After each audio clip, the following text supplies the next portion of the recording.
Water main breaks in the wintertime in Buffalo. Well, that's become a problem as perennial as potholes. It's pretty much inevitable. Every year when we get an extended bout of frigid weather, frozen ground shifts and water mains beneath, some a century old in parts of the city, will break. The latest was on Sunday morning near Hartwell Road in North Buffalo, where this age-old problem in an aging system impacted, among others, Nick Farina, who, as the water rose in his basement, scrambled with a buddy to hook up a pump powered by his truck before he and about a dozen of his neighbors were forced to evacuate when their utilities were shut off. Once it gets up to the power box, that's when you're going to have a problem. For damage to individual property, folks have to go through the claim process. I'll try and process those as expeditiously as possible. When we revisited Nick early this afternoon, he had already filed a claim at City Hall. I hope that they cover it. I think they should. I didn't do anything wrong. Up and down the street, restoration crews were busy addressing damaged homes as Nick and his neighbors awaited word from the city inspectors as to when he'd be cleared to get his power restored. I believe that they're going to do the best they can, and they said they're going to come down here and inspect it, and then once they give the okay, I can get a meter back and get power. Meanwhile, on streets where city crews pushed the resultant ice aside to reopen them, some cars remained frozen in place, leaving their owners with either a lot of chipping to do or perhaps in need of a tow truck. The only thing that city officials can say with any certainty is that it's certainly going to happen again. The uncertainty surrounds when and where.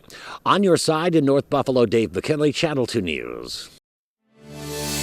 With national estimates of home heating costs climbing by at least 7% or more over the previous winter, Governor Hochul, state lawmakers, and utility companies well aware of upset, frustrated customers. So Albany is rolling out, and utilities are publicizing, a third energy bill credit program, this time called the Enhanced Energy Affordability Program, which you can check out and perhaps apply for since income eligibility will be at higher levels. Much like HEAP and EAP are able to help customers of ours that are considered low income, the EEAP expands the credit eligibility. So more customers are eligible to get credits that could help lower their bills. And this is going to be especially important, especially this time of year, when we have those extreme temperatures that cause an increase in usage, plus, the rising supply costs. We know customers are feeling that on their bills. So this is another avenue to be able to help them control their costs. NYSEG says this new program launched in January is a 2-year pilot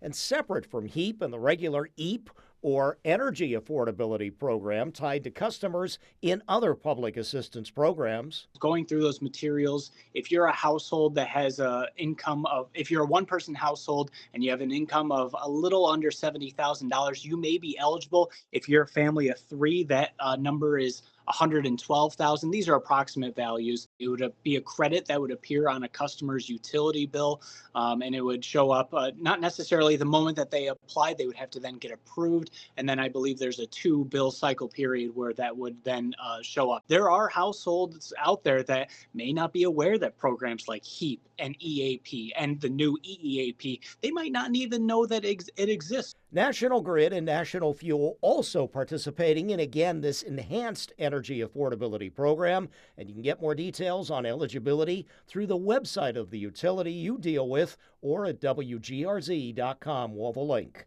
On your side, Ron Plants, Channel 2 News.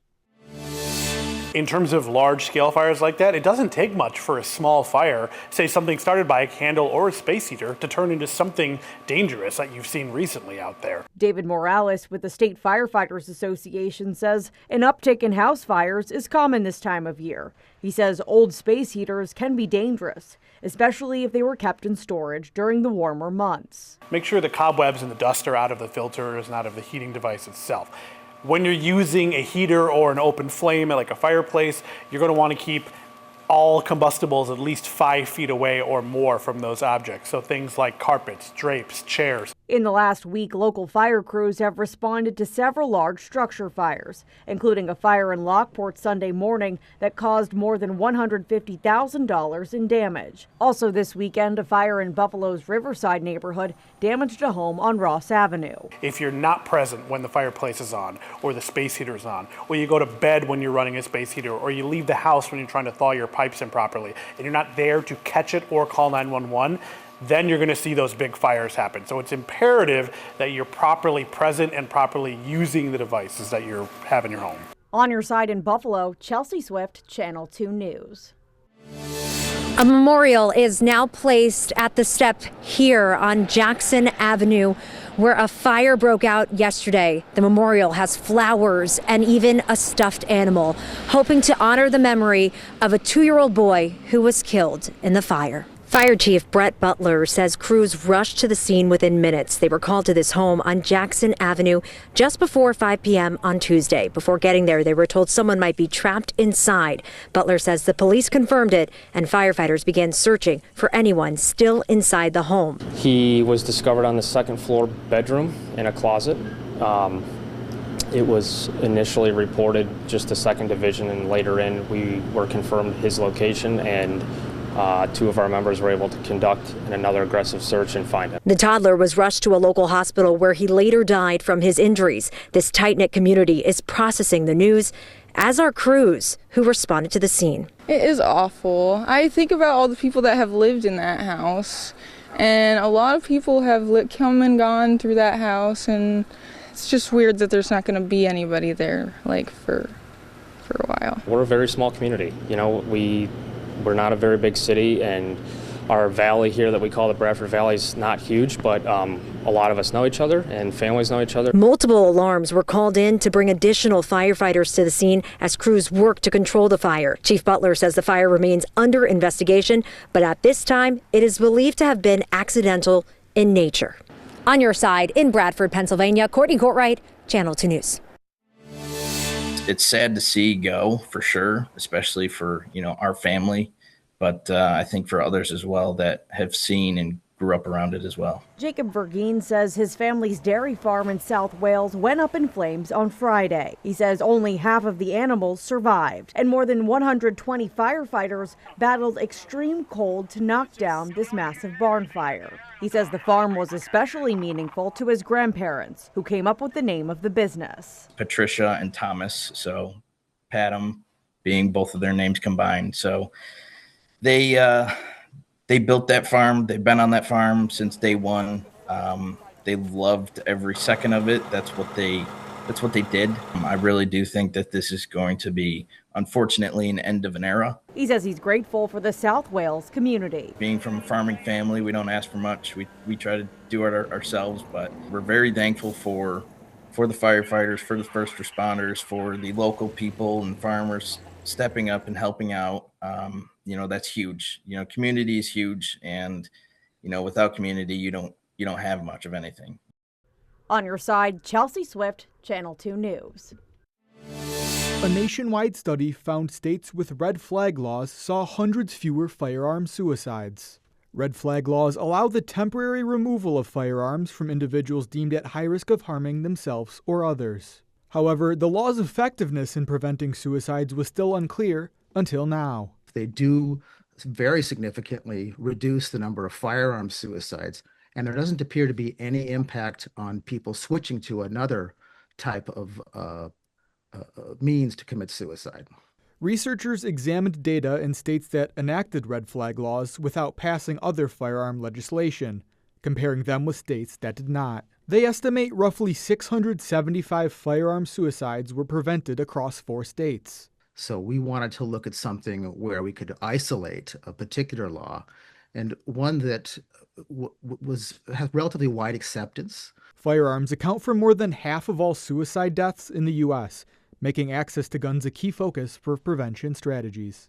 I think that's the fundamental thing is that the ERPOs are temporary targeted interventions that are used during moments of crisis, and that our results should show they reduce suicide deaths without unintended consequences, and that these laws are very effective.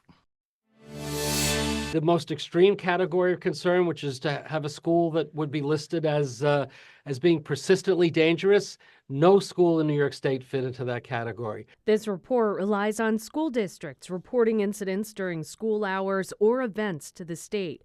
The data looks back to 2017 and goes through the end of the 2023-24 school year. Numbers are broken down for New York City, downstate, and upstate schools and show drug-related incident rates are higher at upstate schools compared to other regions. It also shows that bullying accounts for nearly 62% of all incidents reported, but cyberbullying numbers are low because that usually doesn't happen at school. Issues of intimidation against students based on religion, race, sexual identity, so on. Those kind of bullying incidents and intimidation, it is concerning that we've seen those numbers start to tick up. Serious violent and disruptive incidents like assaults, sexual offenses, and weapons at school are down, but it's noted that definitions have changed to only include students ages 10 and up. The incident has to be a felony, according to school officials, and it has to be reported to law enforcement to count. I'm hoping that this just sparks a good conversation in places that may be having some of these incidents being reported. And for those that are zero, and many schools are at zero, pat yourselves on the back and make sure you're going to keep it at a zero. And if a parent sees their school listed as zero incidents and feels that they have information to the contrary, be in touch with your local school officials and say, hey, there's some things going on here that seem not to be reported. Calendar number 49, Assembly number 9515 by Assembly Member Paula, enacting on the public health law. Senator Borrello, why do you rise? Southern Tier Senator George Borrello rose on the floor of the Senate Wednesday to ask the sponsor of the Medical Aid in Dying Act some questions about the bill and changes being made to it. The act would allow terminally ill adult patients with 6 months or less to live the ability to have a medically aided death via a prescription drug. Senator Gustavo Rivera from the Bronx sponsored the bill. Makes us the 13th state in the nation where an individual who is in pain, who is fully of sound mind, but who considers, who is seriously ill, and at the end of their life could choose to, on their own terms and with full dignity, choose to bring that life to an end. Changes to the bill include a mandatory mental health screening by a psychiatrist or psychologist to anyone requesting a medically aided death. There's also a 5-day waiting period between the request and the prescription being filled. An audio or video recording of the request is also mandatory, and insurance companies are barred from mentioning medically aided death when denying coverage to patients. But despite the tighter rules for the act, some senators, like George Borrello, voted against the bill. One of Borrello's concerns is that while the bill intends for a terminally ill patient to have a dignified medically aided death, the bill itself specifically outlines that medication which causes death must be self-administered. Well, I can tell you, because I have unfortunately close personal experience with the disease ALS, that when you're at the end of your life, you're not physically able to put a pill in your mouth. How are we going to ensure that that person was not murdered by having someone else give them those drugs, even if it was a compassionate thing that they were trying to do? We cannot prove that because we're not doing this in a controlled environment. It's not being administered by a healthcare professional, and no one will be there when it happens. That's the problem with this bill. But the bill passed the legislature on Wednesday afternoon, and Thursday morning, Governor Hochul indicated that she would sign it. I thought I could do this with more guardrails than had ever been proposed anywhere in the country, so it's not abused by a caregiver or someone who just, wants an exit strategy from life. This is someone who's received a terminal diagnosis. They only have 6 months to live. There has to be verification, recording of the person saying, I want this, so there's no coercion. Well, when they built this thing, it seemed like a good idea at the time, but that was the 80s, man. When this first opened, Metro Rail was new, the Main Place Mall was bustling, as was AM&A's, and the bridge carried shoppers between the two in climate-controlled comfort. But moribund Main Place is now a retail relic. AM&A's is an empty wreck of a building, and the bridge, which hasn't been used in nearly 30 years, could be considered literally or figuratively a bridge to nowhere. In either case, it was a reflection of a different time. So it's a move more towards this period versus the 1980s. It's been a long time coming with the advent of traffic back on Main Street. And Steve Carmina of Buffalo Place says, as it stands, this stands in the way of completing those plans to bring cars back to the entire length of Main Street. I'm pretty handy with a cutting torch, but how are we doing this? So it's going to take a couple of cranes to remove it section by section. Obviously, it's spanning across Main Street. My guess is that they may take the center section out first so that the two ends can be supported off the platform. Shouldn't take more than a few days. And though he labels himself a preservationist, when it comes to this, it won't be missed. It won't be missed. Do they save any part of it? You know, there's the bridge itself, and then there's this kind of artwork and stuff above it. Any plan for that, or no? No, it's gone. It's all gone. There might be some pieces of glass that people want a souvenir from it, but I certainly don't. On your side in downtown Buffalo, Dave McKinley, Channel 2 News. It's been decided both Democrats running for New York State governor now have a running mate. Former New York City Council Speaker Adrienne Adams will join Governor Kathy Hochul on the ballot this year. And in a video posted to X, Lieutenant Governor and Democratic gubernatorial candidate Antonio Delgado has announced India Walton, a Western New York native, will join him on the ticket.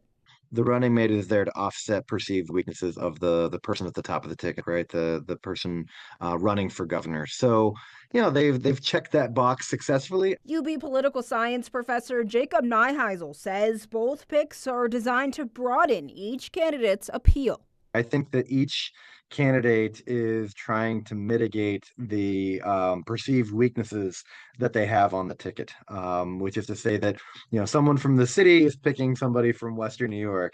Somebody from Western New York is picking somebody from the city to be a running mate. Neuheisel says Delgado appears to believe he can gain ground by appealing to Democratic socialist-leaning voters, and that picking India Walton fits that approach. And one would be more of an institutional Democrat, and the other would be, if not outright DSA affiliated, I can't recall off the top of my head, certainly DSA adjacent, someone who's not shy about saying, Democratic Socialist as part of her political profile. In a statement, Nassau County executive and Republican candidate for governor Bruce Blakeman is criticizing Hochul's running mate pick, saying, quote, "Leave it to Kathy Hochul to select a radical running mate that welcomed the migrant crisis, defunded the NYPD by $1 billion, and chased away thousands of jobs to other states," end quote. You just got to try to get up the hills and wait, and then either step out into the road to get the bus, or you step off the ledge if it's even enough for the bus to get to you. Bus riders have had a tough time navigating snow and ice piles these last few weeks. Even the bus stop that's closest to my house, it's like an entire huge mountain of just straight ice, which I have to walk to the corner where it's slightly paved. The NFTA has more than 3,000 bus stops across Western New York. It is a lot. And, we definitely understand how these things can happen, how, unsafe and dangerous that it can be. And that's why it's important to understand who is responsible for snow removal at NFTA bus stops. That responsibility, it's the property owners.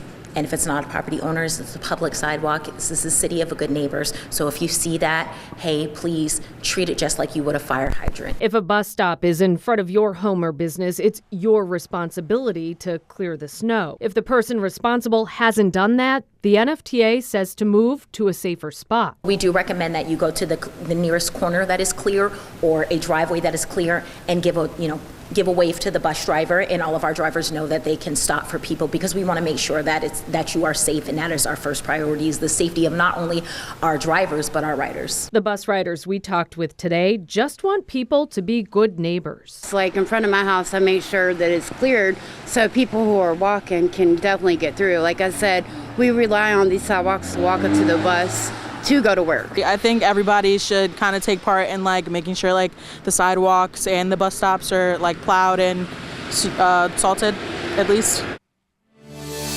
This street, this place, these teens. We've come to know them as the Buffalo Five. 5 teenagers arrested, most convicted of murder. And as we've heard all too often, they really didn't do it. They've been exonerated.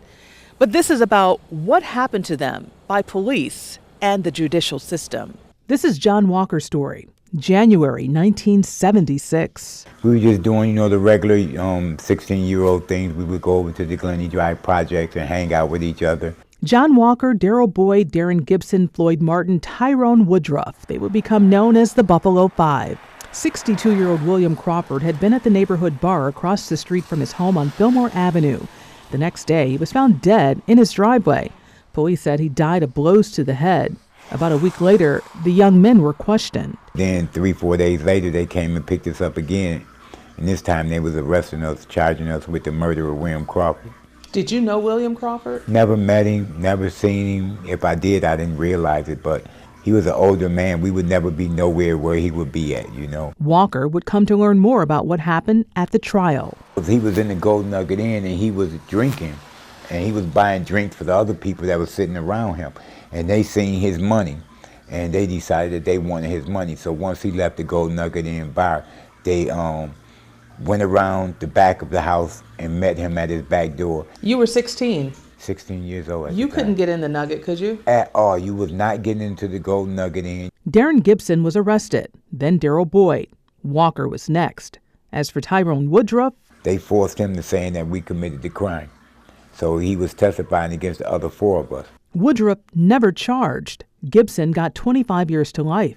He ended up doing 34 years. And 8 months after he got out, he died of a heart attack. Boyd, 20 years to life. And he ended up doing 28 years altogether. They gave me 17 years to life. So I did 22 from the 17, then I did 18 years on lifetime parole. As for Floyd Martin, he was the only one out of our situation that got an acquittal. And that meant a lot to us because you saying all of us did this crime, how only 3 of us in jail? And when you add up the sentences, it equals the victim's age, 62. Walker fought to clear his name. In 1985, Woodruff recanted his testimony, saying prosecutors forced him to lie on his friends. Coarse testimony and evidence withheld was the basis for Boyd and Walker's post-conviction petition. Well, the Buffalo Police Department was following interrogation tactics that, whether by design or not, were very, very likely to result in innocent people confessing.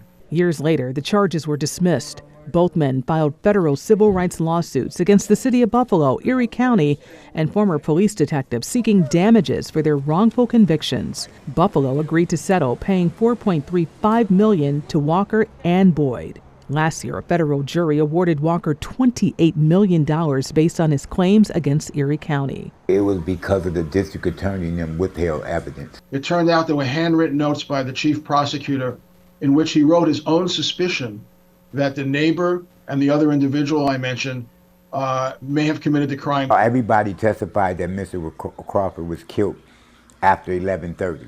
Court documents showed Walker and Boyd were known to be in a cab at 11:28.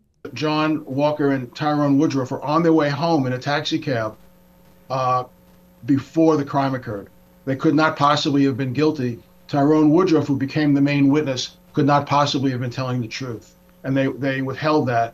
And then we saw police reports indicating that there were 2 other suspects, including a neighbor of the victim, against whom the police had gathered a great deal of evidence and who they initially suspected, and who we later learned even the main prosecutor suspected, and yet they never turned over that evidence to the defense. I would have never went to jail. There was no physical or forensics evidence tying the defendants to the murder. That was the first murder of 1976. It was an elderly white man that got murdered, so they was pressured to kind of like find out what happened there. And as we now know, they prosecuted the wrong ones. Walker is still waiting for his $28 million award. Give me what it is the jury awarded me.